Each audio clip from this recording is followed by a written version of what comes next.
ഇവിടെ ഇങ്ങ ആരെയും കാണുന്നില്ലല്ലോ. ഒരു പ്രേതം ഞാൻ കണ്ടതാ, മുടി ഇങ്ങനെ അയച്ചിട്ട്. പ്രേതം എന്നെ കൊണ്ടൊന്നും പറയിക്കണ്ട. വെറുതെ പാതിരാത്രി മനുഷ്യനെ മെനക്കെടുത്താൻ. പോയി വല്ല കുരിശം വരച്ച് കിടന്ന് ഉറങ്ങണോ മാപ്പിളെ? എന്താണോ?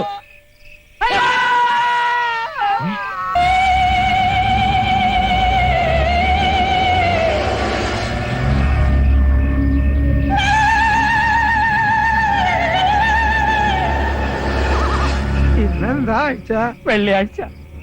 എന്നാ ഇവിടെ പണ്ട് താമസിച്ചിരുന്ന മാഗി മദാമയുടെ പ്രേത ചത്തിട്ട് 10-20 കൊല്ലായിട്ടും തള്ളയുടെ ചോരപ്പൊതി മാറിയിട്ടില്ല. ഇവ തോക്കിലുണ്ടിണ്ട. എന്തിനാ? എനിക്ക് ആത്മഹത്യ ചെയ്യാനാ. നീ ഇവനും മരിച്ചിട്ട് പിന്നെ ഞാൻ എന്തിനാ ഒറ്റയ്ക്ക് ജീവിച്ചിരിക്കണേ?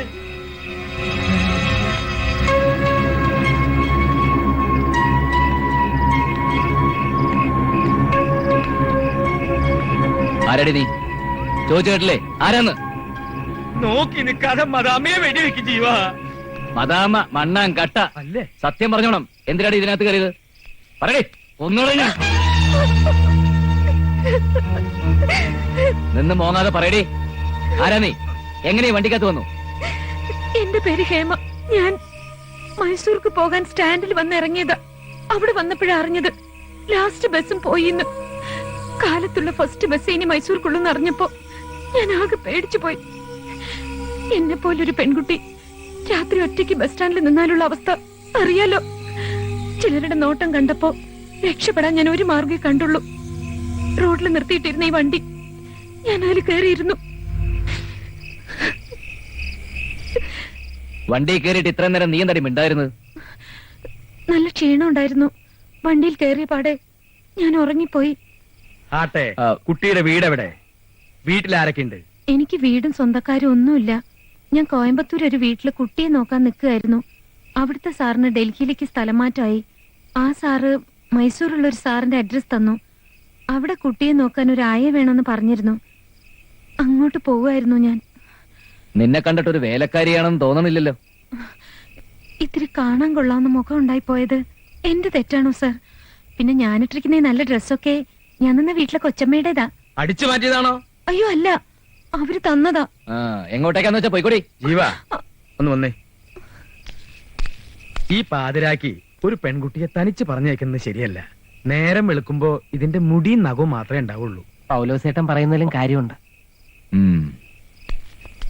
നേരം വെളുക്കുന്നതിന് മുമ്പ് എവിടേക്കാന്ന് വെച്ചാ പോയിക്കോണം. മനസ്സിലായോ? ഇവിടെ വണ്ടി തന്നെ കിടന്നോട്ടെ.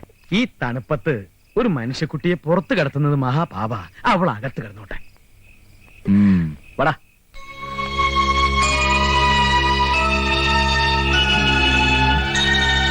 ജീവ, എന്താ? അവളെ നാളെ രാവിലെ തന്നെ പറഞ്ഞു വിടണോ? പിന്നല്ലാണ്ട് നമ്മുടെ ആവശ്യമൊക്കെ കഴിഞ്ഞിട്ട് സന്തോഷായിട്ട് പറഞ്ഞു വിട്ട പോലെ. ഓ, വയസ്സുകാലത്ത് കിളവന്റെ ഒരു പൂ. ഞാൻ പറഞ്ഞത് ആർത്ഥത്തിലല്ല. പിന്നെ ദൈവമാണ് ഇപ്പൊ ആ പെണ്ണിനെ ഇവിടെ എത്തിച്ചത്. ആ പെൺകുട്ടിയെ കണ്ടിട്ട് ഏതോ നല്ല കുടുംബത്തിൽ പിറന്ന ലക്ഷണമുണ്ട്. നിനക്കാണെങ്കിൽ ഇപ്പൊ ഒരു ഭാര്യയും വേണം. ഏത് മനസ്സിലായ? ഏയ്, അതൊന്നും ശരിയാവില്ല. ഊരേതാ പേരേതാന്നൊന്നും അറിയാതെ. ഊരും പേരും ജാതകമൊക്കെ നോക്കാൻ താലി കെട്ടി ഭാര്യയാക്കാനൊന്നുമല്ലല്ലോ. ഭാര്യയായിട്ട് അരമണിക്കൂർ അഭിനയിക്കില്ലേ വേണ്ടു. അത് ശരിയാവൂ? ശരിയാക്കുന്ന കാര്യം ഞങ്ങൾ ഏറ്റു. ഒന്ന് ഡെക്കറേറ്റ് ചെയ്ത് എടുത്താൽ നിന്റെ ഭാര്യയല്ലെന്ന് ഒരു പുരോഹിതനും പറയില്ല.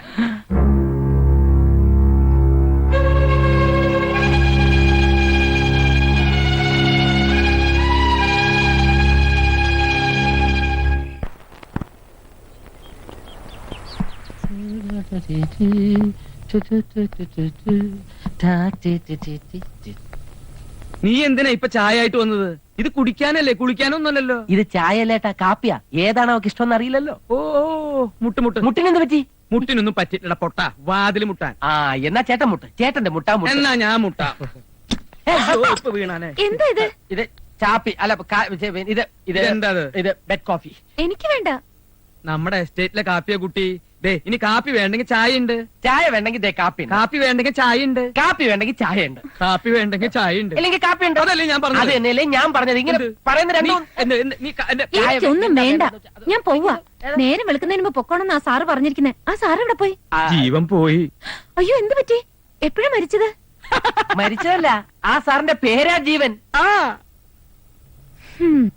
ആ സാറ് തിരിച്ചു വരുന്നതിന് മുമ്പ് എനിക്ക് പോണം. ഒരു താങ്ക്സ് ഒക്കെ പറയണമെന്നുണ്ടായിരുന്നു. ഇനിയിപ്പോ സാരില്ല. അയ്യോ, എന്റെ ചെരുപ്പ് എവിടെ പോയി? അയ്യോ കുട്ടിക്ക് അയ്യോ. ചെരുപ്പില്ല. അയ്യോ. പോയി എടുത്തിട്ട് വാടാ. ഞാനോ? പിന്നല്ലാതെ പോടാ. ഇപ്പൊ കൊണ്ടുവരാമേ. നിക്ക് നിക്ക്.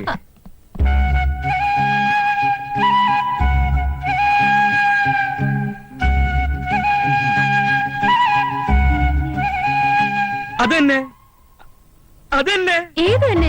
ശത്രു അതന്നെടാ. എന്ത് തന്നെന്നാ? അതൊന്നും ഓർക്കാനും പറയാനുള്ള മനക്കരുത്ത് എനിക്കിപ്പില്ല. ശത്രു നീ തന്നെ പറ. ചേട്ടനല്ലേ ഞങ്ങൾക്കൊക്കെ ധൈര്യം തരാറുള്ളത്, ചേട്ടൻ തന്നെ പറ. അല്ല നിങ്ങൾക്ക് ഇപ്പൊ എന്താ വേണ്ടത്? ജീവൻ ഇന്നലെ രാത്രി ഉറങ്ങിയിട്ടില്ല. അത്രേ ഉള്ളോ? ഞാൻ ഇന്നലെ ഉറങ്ങിയില്ല. കണ്ടോ കണ്ടോ, എന്തൊരു പൊരുത്തം, പൊരുത്തോ? എന്ത് പൊരുത്തം? മനപ്പൊരുത്തം. മനപ്പൊരുത്തോ മണ്ണാങ്കട്ടയൊന്നും അല്ല, ഒരു പെരിച്ചാഴിയാ. നീ ആ മുറി പോയോ? ഞാനോ? ദേ ഇത്രയുണ്ട് ഒരു പെരിച്ചാഴി. രാത്രി മുഴുവൻ ആ മുറിയിൽ ഓടി കളിച്ച് നടക്കായിരുന്നു. ഒരു പോള കണ്ണടച്ചില്ല. മാത്രമല്ല തടിമാടന്മാരായ 3 ആണുങ്ങൾ മാത്രമുള്ള ഒരു വീട്ടില് എന്നെ പോലെ ഒരു സുന്ദരിയായ പെൺകുട്ടി എന്ത് മനസ്മാനത്തിലാ ഉറങ്ങാ? തെണ്ടിത്തരം കയ്യിലുണ്ടെങ്കിലും കുട്ടി കരുതുന്ന പോലെ അത്ര തെണ്ടിയല്ല ഇവൻ. ആ. ഏ? ഇന്നത്തെ കാലത്ത് വയസ്സന്മാരെയാ വിശ്വസിക്കാൻ കൊള്ളാത്തത്. ഉം. ഉം. ഞാൻ പോവാ. കുട്ടി ഞങ്ങൾ അത്ര പ്രശ്നക്കാരൊന്നും അല്ല. മാർപ്പാപ്പയുടെ മനസ്സാ ഞങ്ങൾക്ക്.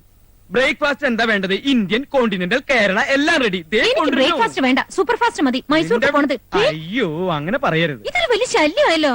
ഇനി വളച്ചു കെട്ടുന്നില്ല. ജീവൻ ഇന്നലെ രാത്രി ഉറങ്ങിയിട്ടില്ല എന്ന് പറഞ്ഞില്ലേ? അത് കുട്ടിക്കാരനാ. ഞാനോ? ആ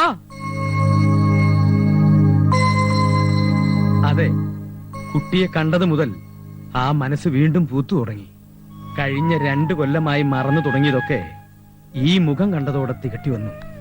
ജീവന്റെ മരിച്ചുപോയ ഭാര്യയുടെ ചായയാണ് കുട്ടിക്ക്. അതുകൊണ്ട് അതേ കണ്ണും, അതേ മൂക്കും, അതേ ചുണ്ടും, അതേ പല്ലും, അതേ മാലയും, അതേ കമ്മലും.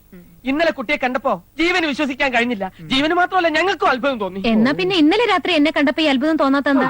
അത് പിന്നെ ഞങ്ങൾ വെള്ളത്തിലായിരുന്നു. അതിന് ഞാൻ കാണുമ്പോ നിങ്ങൾ നനഞ്ഞിട്ടില്ലായിരുന്നല്ലോ. അയ്യോ പാവം കുട്ടി. കുട്ടി ഉദ്ദേശിക്കുന്ന വെള്ളമല്ല ഈ വെള്ളം. ഇത് സോഡയിൽ ഒഴിച്ചിട്ട് ബ്രാൻഡി. കയ്യവിട്. നിങ്ങൾ പറഞ്ഞ പോലെ ഇനിയിപ്പൊ ഞാൻ നിങ്ങളുടെ ജീവന്റെ മരിച്ചുപോയ ഭാര്യയുടെ തനി സ്വരൂപം തന്നെയാന്ന് വെച്ചോളൂ. ഞാൻ അതിനെന്താ വേണ്ടത്? ഛേദമില്ലാത്തൊരു ഉപകാരം. എന്നാ കുട്ടിക്ക് ലാഭം ഉണ്ടാവുകയും ചെയ്യും. ഉപകാരം എന്താന്ന് ഞാൻ പറയാം. ജീവന്റെയും ഭാര്യയുടെയും കല്യാണം ലവ് മാരേജ് ആയിരുന്നു. ഭാര്യ വീട്ടുകാർക്ക് തീരെ ഇഷ്ടണ്ടായിരുന്നില്ല. കല്യാണം കഴിഞ്ഞ് 1 മാസം കഴിഞ്ഞപ്പോ ഭാര്യ ഗർഭിണിയായി. എന്താ എന്താ ഇത്? ഗദ്ഗതം ചേട്ടന് കൂടെ കൂടെ വരാനുള്ളതാ. എന്താ ഏട്ടാ ഇങ്ങനെ ഇമോഷണൽ ആയാലോ? ചേട്ടന് ഒരു ഹാർട്ട് പേഷ്യന്റ് ആണെന്നുള്ളത് മറക്കണ്ട. ഹാർട്ട് പേഷ്യന്റ് നിന്റെ തന്ത. അതെ അതെ, വളരെ കറക്റ്റാ. പ്രസവത്തിൽ ജീവന്റെ ഭാര്യ മരിച്ചുപോയി. എന്താടാ? കുഞ്ഞിനെ ഭാര്യ വീട്ടുകാർ ജീവന് കൊടുത്തില്ല. അതിനെ ഒരു അനാഥാലയത്തിൽ ഏൽപ്പിച്ചു. ആ കുട്ടിയെ തിരിച്ചെടുക്കാൻ മിസ് ഹേമ മിസ്സിസ് ജീവനായിട്ടൊന്ന് അഭിനയിക്കണം. കുട്ടിയെ ജീവന് കിട്ടിക്കഴിഞ്ഞാൽ എന്ത് വേണമെങ്കിലും തരാം. പിന്നെ കുട്ടി മൈസൂർക്കോ അങ്കമാനിക്കോ എവിടേക്ക് വേണമെങ്കിൽ പൊക്കോളൂ. കന്യകയായ ഒരു പെണ്ണ് ഭാര്യയായിട്ട് അഭിനയിക്കേ, അതോടെ എന്റെ കല്യാണമൊക്കെ മുടങ്ങിപ്പോവും. ഇതറിഞ്ഞ പിന്നെ ആരെങ്കിലും എന്നെ കെട്ടാൻ വരുമോ? അയ്യോ അങ്ങനെ പറയരുത്. വേണമെങ്കിൽ പൗലോസ് ചേട്ടനെ കൊണ്ട് ഇവൾ എന്നെ കെട്ടേ. പൗലോസ് ചേട്ടനെ കൊണ്ട് കാലൊടിപ്പിക്കാനും ഞാൻ പറഞ്ഞതാ. അങ്ങനെ ലോകത്ത് ഒരിടത്തും നടക്കാത്ത കാര്യങ്ങളാ നിങ്ങൾ ഈ പറയുന്നത്. എനിക്ക് ഇപ്പൊ തന്നെ പോണം മൈസൂർക്ക്. മൈസൂർ ഈ കാര്യം കഴിഞ്ഞിട്ട് പോയാ പോരെ മൈസൂർക്ക്? പൗലോസേട്ടാ, ഹേമ ആരും തടയണ്ട. എന്റെ കുഞ്ഞിനെ തിരിച്ചു കിട്ടാൻ വിധിയില്ലാന്ന് ഓർത്ത് ഞാൻ സമാധാനിച്ചോളാം. അല്ലെങ്കിൽ തന്നെ ഈശ്വരൻ ഈ ജന്മത്തിൽ എനിക്ക് നല്ലതൊന്നും തന്നിട്ടില്ലല്ലോ. സോറി കുട്ടി, ബുദ്ധിമുട്ടിച്ചിൽ ക്ഷമിക്കുക. ഒരു നിമിഷം കുട്ടിയുടെ ഈ മുഖം ഞാൻ എന്റെ മനസ്സിലൊന്ന് പതിപ്പിച്ചോട്ടെ.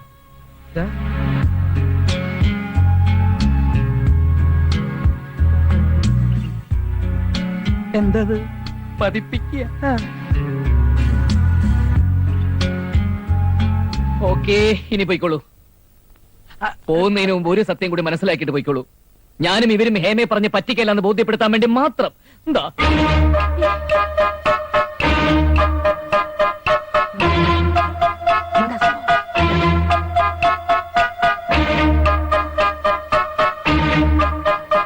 അയ്യോ, എന്തായി കാണുന്നത്? എന്റെ ഈശ്വര, എനിക്ക് വിശ്വസിക്കാൻ കഴിയുന്നില്ല. വിശ്വാസം വരണില്ല അല്ലേ? മാധുരി, എന്റെ മധു.